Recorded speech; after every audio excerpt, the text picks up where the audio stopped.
Glenn, narrow 1-0 defeat to Taunton Town today. What were your overall thoughts on the game? Well, overall thoughts were that the first half was reasonably disappointing in terms of our performance, in terms of looking at ourselves. The goal itself, it's a cross and we're not quite got it about us to go and shut them down and close enough and read the ball, and then in fairness it's a great delivery and the centre forward's peeled off, found a bit of space, and it's a good header. So looking at ways of how you can stop that, but however they didn't really create and open us up, but we were just extremely disappointed that we should have been closer to them, and we could have landed a blow in the first half. We had a couple of really good areas where we got balls in the box. Olaf has gone running through as well, and but we just wasn't pleased with overall play, particularly in possession in the first half. And in the second half, I felt we improved significantly and thought we caused Taunton some problems. And again, a couple of chances from Alfie and Tom Purrington and Olaf, and another day, perhaps they bounced a little bit differently. Then we've had a lot of ball in the final third and forced them back. And Taunton are a good side. For me, they're up there with the Hayeses and Farnboroughs. So you look at it and it's real small margins out there today. But I just felt we should have done more in the first half. What was your message to the players at full time? I saw you had a lengthy chat with the coaches after the full time whistle. What did you say to the players? We tried to take the emotion out of it today, rather than going straight in there and stripping it back.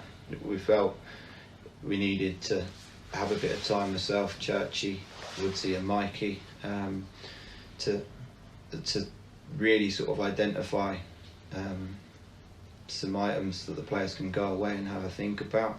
And it's not too far off of what I've just sort of described to you. We just felt we're a lot better than that in the first half, and in this league you can't do that, particularly against sides like Taunton. So I don't know where it came from. We wanted to make sure our messages were clear, and our messages have been a bit indifferent and have been tweaking things game by game. And the players have had the opportunity to discuss certain things with themselves as well, having that bit of quiet time, which is no bad thing. And we've had a nice, constructive, open discussion in there, probably a bit longer than they anticipated. But it gives us something to think about between now and Tuesday, rather than not addressing it, rather than not raising certain items. We're not going to hide from it. We want more. We're going to demand more. We're going to work even harder, and we're going to do everything we can to put this right. We still don't feel we're far away. We've got a huge game next Saturday, and we said there's going to be bumps in the road on our arrival between now and the end of the season, but it's absolutely paramount we take points off teams and around us, and Saturday gives us that opportunity and gives us a nice Tuesday, Thursday to work on things and getting our way to achieving that next Saturday. Your programme notes, you said you changed up the squad a bit this week, and we had 3 new signings, 2 of them which started. Jack Bycroft in goal and Olaf started up front as well. What did you make of their performances today? I felt a bit sorry for Jack, really, because his distribution, we're getting used to his assets, and we didn't have a significant amount of time to work on it. He's done a bit of work with Dodge on Thursday and then integrated with the boys for 30-40 minutes. And we asked the question, has he really had to make a save today? And I don't think he has. I think the save he made, he had to make. But it's going to do Jack a world of good of being here. 85th minute, he's under pressure. We're expecting him to deliver, and I thought he was really accomplished. And then he was sort of an enforced signing, if you like, with Harry being unwell. But Jack is, you can tell he's got great attributes, and I know Southampton have got high hopes of him, and I think he's going to be a really, really good goalkeeper. And Olaf at the other end, he had that chance, great chance late on as well, pinball in the box, wasn't it? And almost got the equaliser. Yeah, it was nice to see the lad in the flesh today. When you've got a player who's left the club or been recalled in his loan circumstances, and there's such a willingness from the club to welcome him back, supporters, players, board, committee, club. You just have to act on it, and he was everything I hoped today.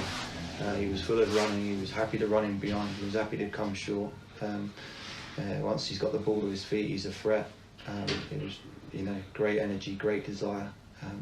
He's going to be, both pair of them have significantly improved us as a squad. Mm-hmm. And young lads are only going to get better and better. So I'm really excited to see how quickly they can improve as well. Our final new signing, Josh Bertie, as well, came on at the end for about 15 minutes as well. What can we expect to see from him?